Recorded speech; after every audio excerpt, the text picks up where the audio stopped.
আর আমার আপনার নবীকে বলা হচ্ছে বিশ্ব মানবতার মুক্তির সনদ। আমার ভাইয়েরা,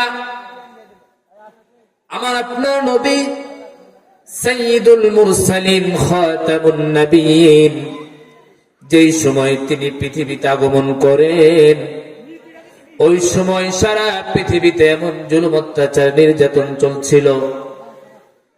সারা পৃথিবীতে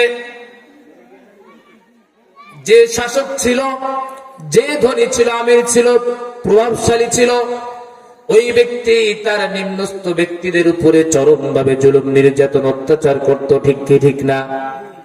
উদাহরণ দেওয়ার জন্য বলা হয়, কিতাবের মধ্যে আসছে ওই সময় মানুষগুলো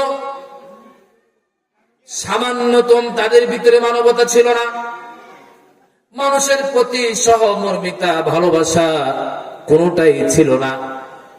একজন নারী রাস্তা দিয়ে হেঁটে যাচ্ছে, হেঁটে যাওয়ার প্রতিমধ্যে ওই গর্ভবতী মহিলাটা যাচ্ছে, দুইজন যুবক পাশ থেকে তারা বলা বলি করছে, আচ্ছা বলো তো দেখি ওই মেয়েটার পেটে কি আছে, ছেলে বাবু নাকি মেয়ে বাবু?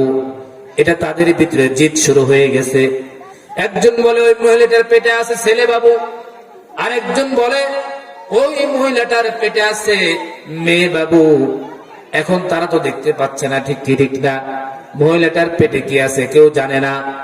এখন তারা বলে আচ্ছা চলো দেখি ওই মহিলাটা, ওই মেয়েটার পেট যদি আমরা ফেলে ফেলি তাহলে বোঝা যাবে কি ছেলে আছে কি বাবু আছে, ঠিক কি ঠিক না?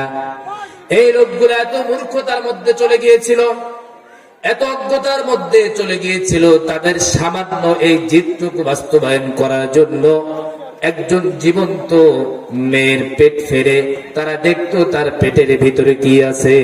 জোরে বলুন নাউজুবিল্লাহ। এমন একটা সময় আমার আপনার নবী এই পৃথিবীতে আগমন করেছিলেন।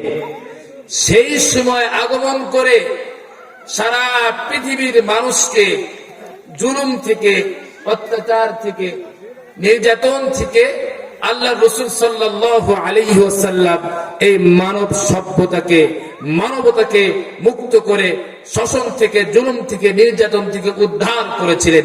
সেই জন্য আমার আপনার নবীকে বলা হয় বিশ্ব মানবতার মুক্তির সনদ, সাইয়্যিদুল মুরসালিন। সুবহানাল্লাহ বলেন।